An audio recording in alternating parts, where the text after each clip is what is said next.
So good morning everyone. So we're starting with the new chapter, flywheels.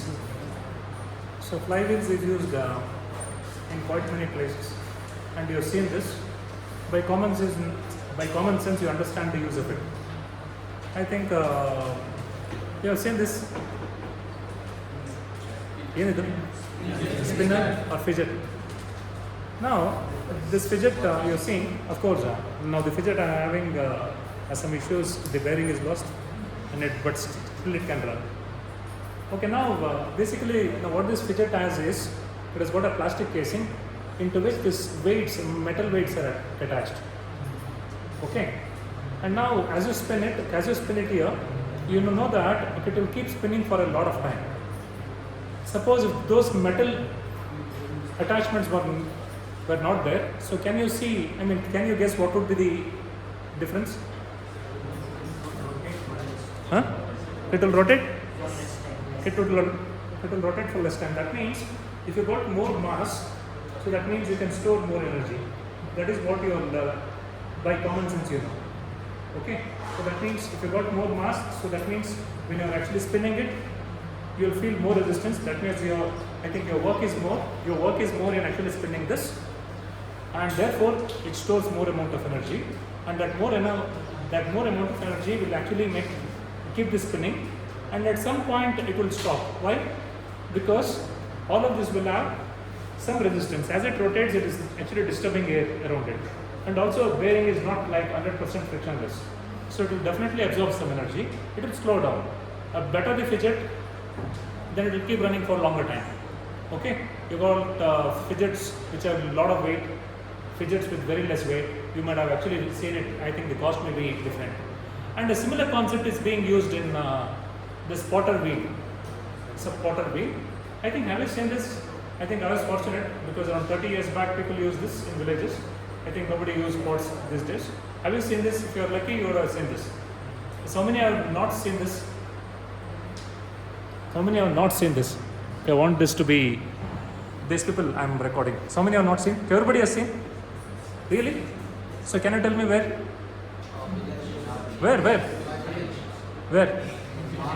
Maharashtra you have seen? Okay, lucky. Where you have seen? Museum. Okay, they were doing it. Okay. Now was it on an electric wheel or was it on this type of flywheel? Wooden. Okay. You have seen, Avik? Huh? Maharashtra you have seen. Ganesh? Chanpatna you have seen it. Okay. Okay, guys. So you have seen it luckily.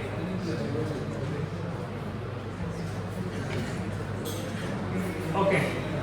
Now, so you know what is a flywheel, and you have seen this. Wooden potters use this type of a wheel. Now what is this made up of? Basically? Is it a stone? It's basically like they would have attached some wood inside, and on that they are plastered with mud. It's actually wooden supported mud wheel. Okay? And can you guess what would be the weight of this wheel? Almost this size. They would have attached some wooden spokes inside. At the top they would have plastered mud to make it a weight. So can you guess the weight? How much? 50 to 30 kgs? 15? 20 to 30 kgs. Do you think so? Do you think you can lift it easily, like 20 kg water bottle? It's quite heavy. I think it should be around more than 100 kgs. I feel so. See the thickness here. See the thickness. It is mud plastered. It is almost like the density would be almost as good as a rock. Okay. So that would be more than 100 kgs as I feel.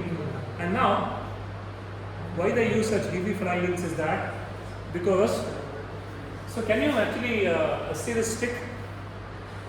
And you know why is the stick used? There's a small hole here he tries to rotate it. Like you try to rotate with your fingers like this here, he tries to rotate this.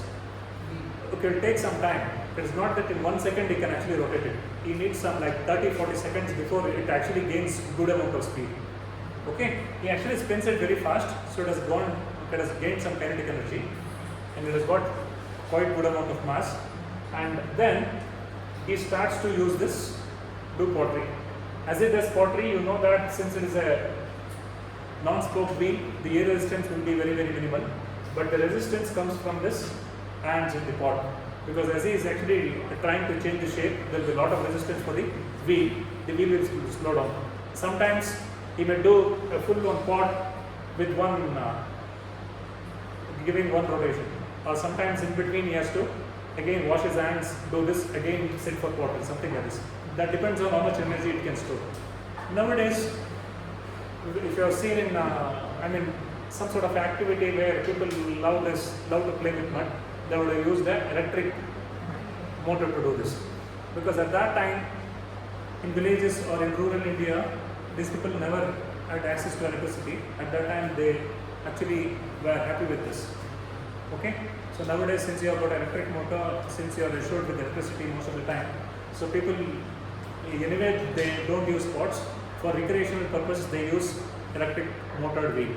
Okay, so this is what people have been doing. We'll try to improve upon this concept and try to use it for engineering. Okay, so you can see here, of course, the wheels can be of different shapes. Like you see here, the wheels can be of different shapes here. You can see here, it can be, I think you saw the previous one, no? So what is the difference between the previous one and this wheel? Now what is the difference between this wheel and this wheel? This is a spoke wheel, and it has got the mass at the periphery. I think it is not required because nobody is carrying it. If it was carrying it, then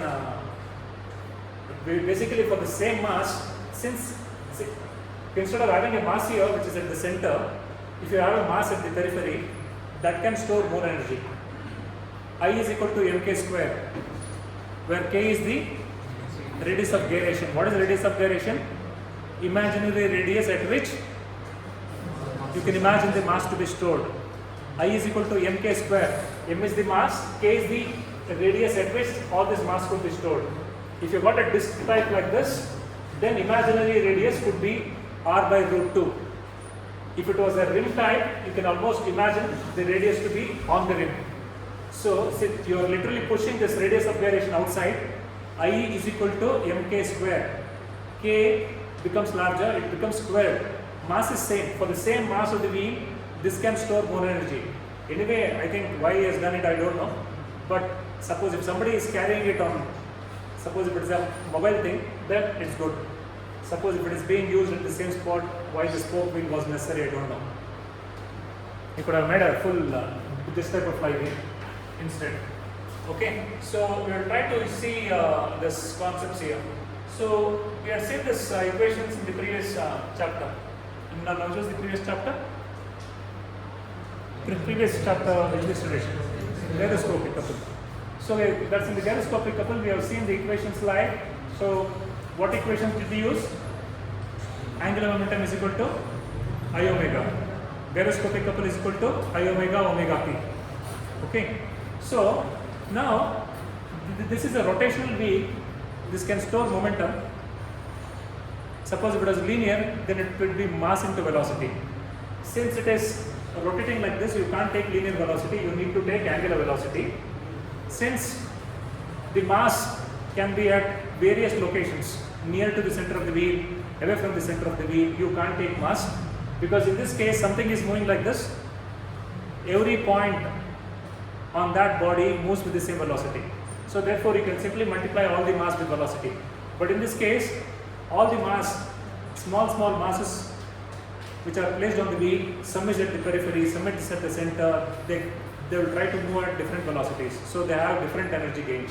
So you need to use a concept called as moment of inertia I, which is actually is equal to mk square.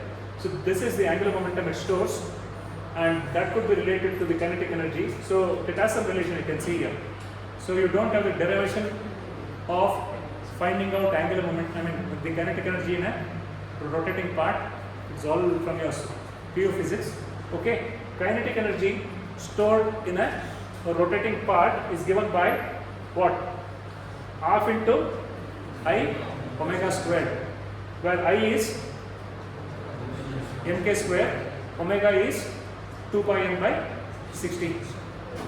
It is squared. So this is the kinetic energy which is stored in a wheel. So it is the reason why, suppose if you want more energy to be stored, you need to either have mass, because I means m, larger mass with larger radius of gyration. So that means the mass has to be spread outwards. Okay, suppose if the mass in the wheel is actually at the outer periphery, it can store more energy. So I has to be larger, and if it rotates like 2 times faster, so that means you will have 4 times more energy, because 1 square is 1. How much is 2 square? 4. So how much is 3 square? 9. Like that, if we actually increase the speed by 2 times, the kinetic energy stored will be 4 times more. So he has to rotate it faster. So you can understand the kinetic energy here. It is half I omega squared. So understanding these concepts, we are trying to see how this will be used. Okay. So kinetic energy formula half I omega squared, and does this, you have the linear velocity equivalents, something like this. So I think people have been seeing about kinetic energy, potential energy concepts earlier. Okay, so I think you would have seen this recreational centers where you have this swing boat on which you sit, and you know that when this boat is at the position, you got the maximum potential energy, and as this comes at the bottom, it will get converted into kinetic energy. So there is always interaction between potential energy and kinetic energy. And suppose if there was no air, suppose if it was in vacuum, if there is no friction, this boat, if it swings around 100 years back, it would be still swinging. Okay, so the kinetic energy has to be converted to potential energy, and vice versa. It keeps doing if there is no losses. But unfortunately, it's not an ideal world. There are always losses, friction, air, and everything. Then it actually starts to slow down. Now we try to use this concept something like this. So now, can you imagine? Suppose if this cyclist is actually trying to jump over a ramp and maybe trying to clear some distance. Maybe it is a stunt. If it is a ramp, so can you start from this point and run over the ramp? No. By common sense, you feel you can't even climb this. Forget about riding and jumping off. You can't even climb this ramp. Okay, what it does is, he basically tries to come from some distance, gain some kinetic energy, and he has to do a work of lifting in mgh. So kinetic energy formula is half mv square, and he has to lift his weight, and even after lifting his weight, he should have been left with a lot of velocity. Okay, half mv square has to be converted to mgh, but still at this end, mgh should have been converted only by around 20%. At this point, you should have still left around 80% of the energy to jump over and clear some distance. Okay, you understand this?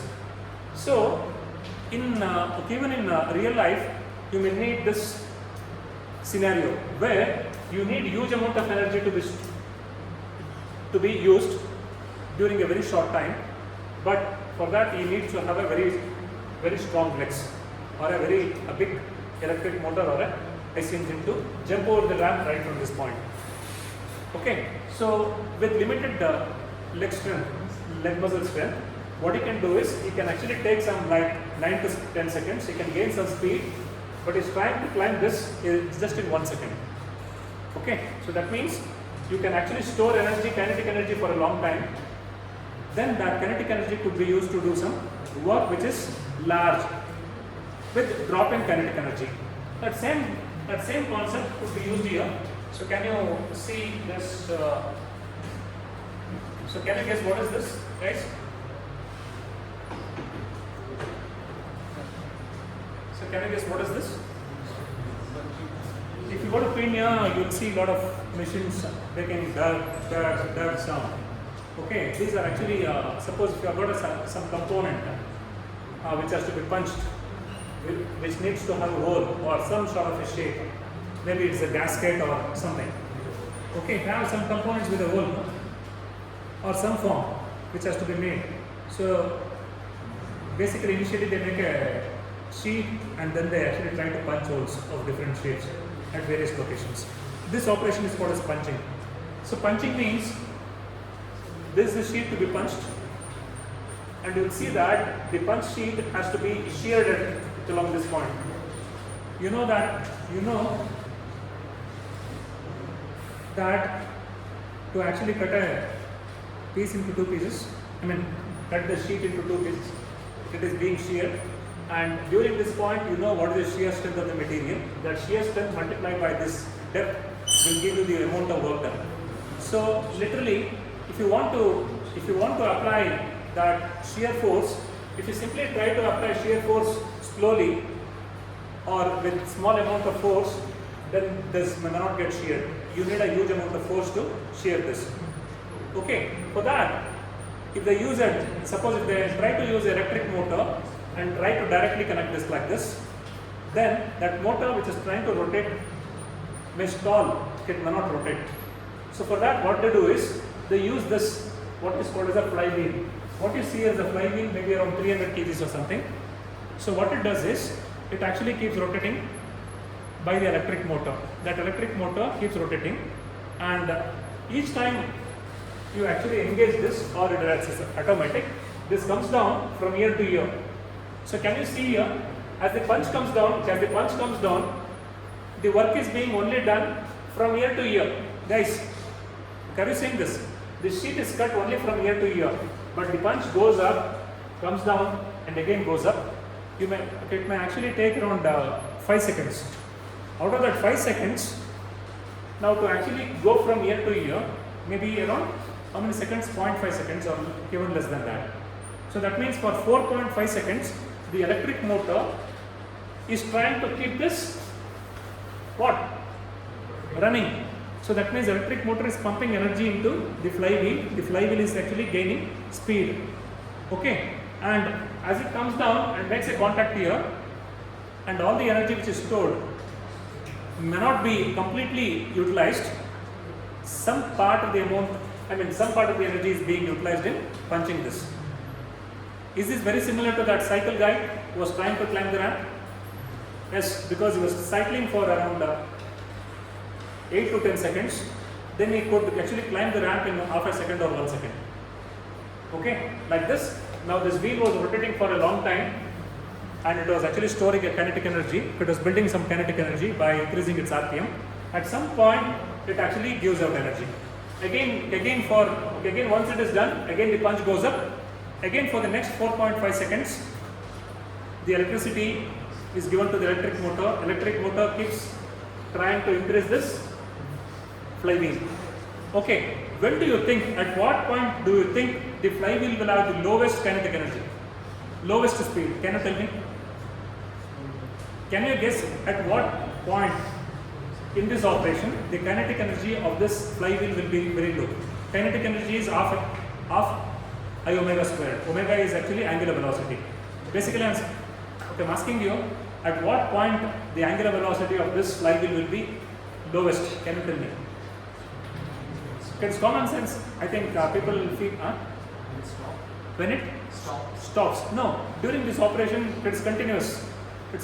Can you tell me at what instant in this operation the flywheel would have slowed down to the lowest? When it starts going up. Basically, you're saying when it starts going up means, so it comes down and it cuts this. At the end of the cutting operation, the flywheel would have slowed down to the maximum. Understand? Before actually hitting this plate, the flywheel would have at the highest RPM. Once it starts to go down, it would slow down. Suppose if this flywheel RPM was around, so can you guess, have you seen this machinery anywhere? Have you seen this? Okay, if you have seen this, can you guess what would be the speed? Is it faster than the fan? Not so much.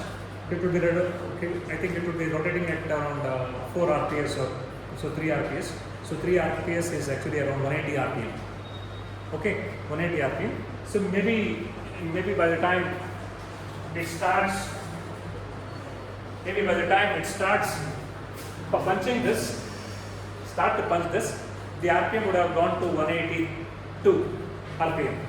So then at that, if you know, the RPM would be equivalent to 182 RPM. And by the time it actually comes down and cuts this, the RPM could have come to 178 RPM.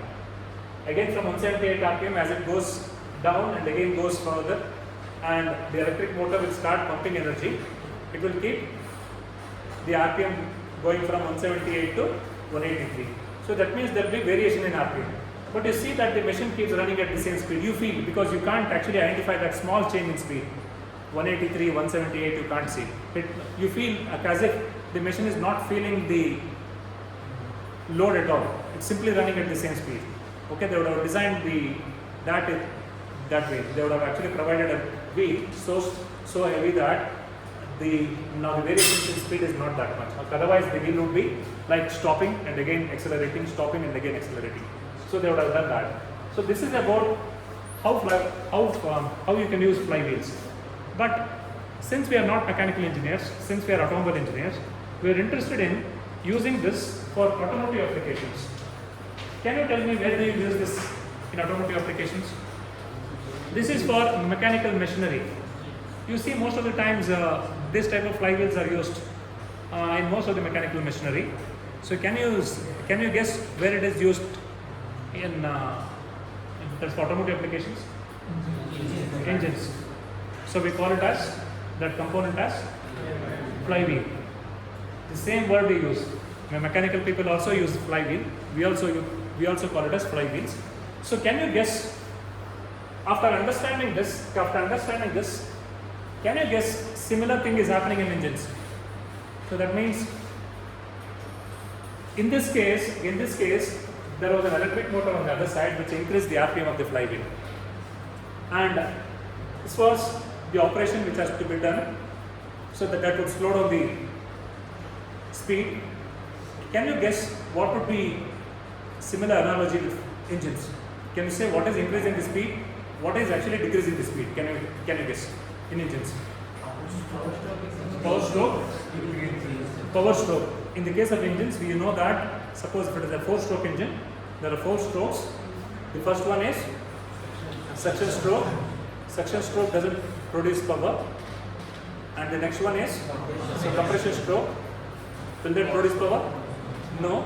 The next one is power stroke. It produces power. So that means during the power stroke, it is like electric motor trying to increase the speed of the wheel. Okay, the next stroke is exhaust stroke. Does exhaust stroke produce power? No.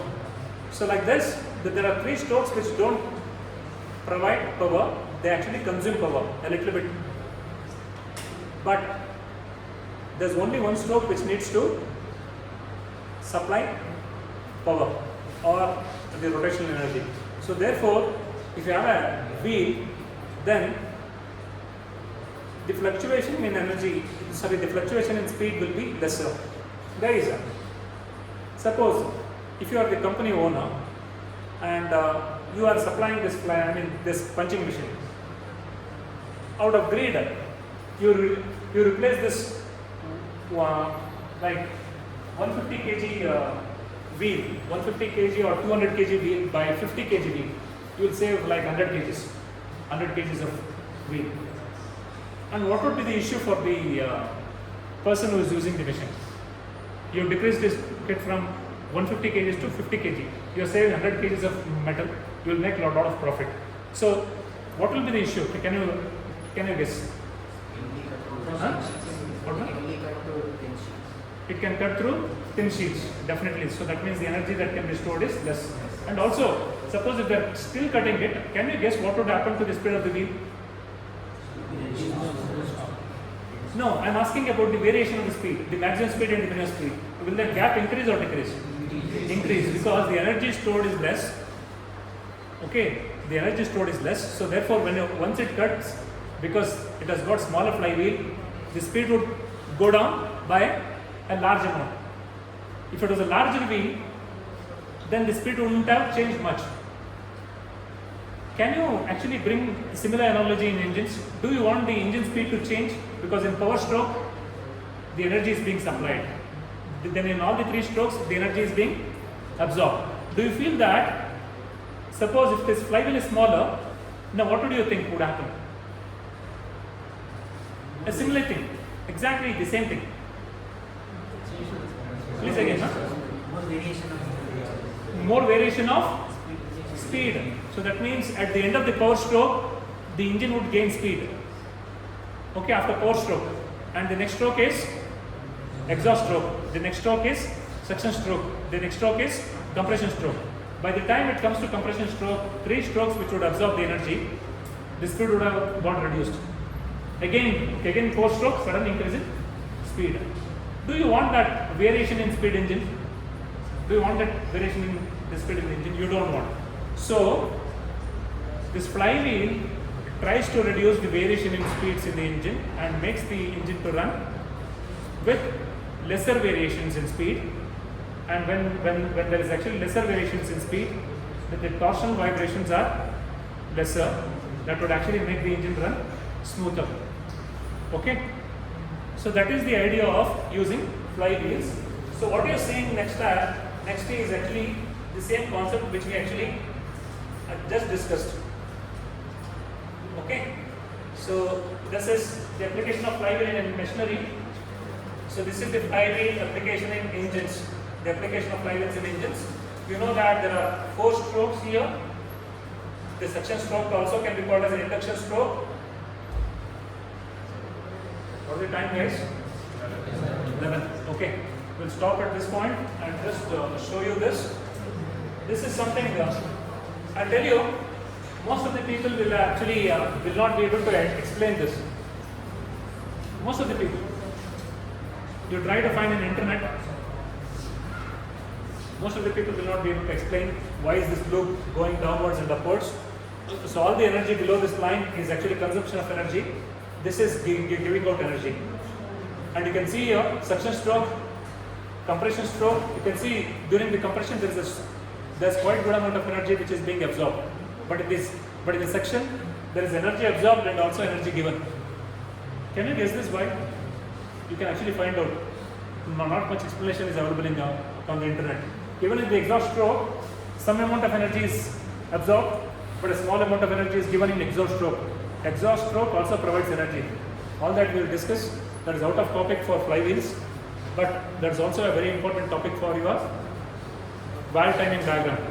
Okay? Where do you think is the largest amount of energy which is being absorbed? So compression stroke. Where do you think is the largest amount of energy which is given? Power stroke. So this area above, the area above will give you power which increases the speed. The area below will absorb power that decreases the speed. If this variation in area is less, that means the engine speed will not change much. So that is the reason why we need a bigger flywheel which actually reduces the fluctuation in engine speed. So that will try to continue in the next class.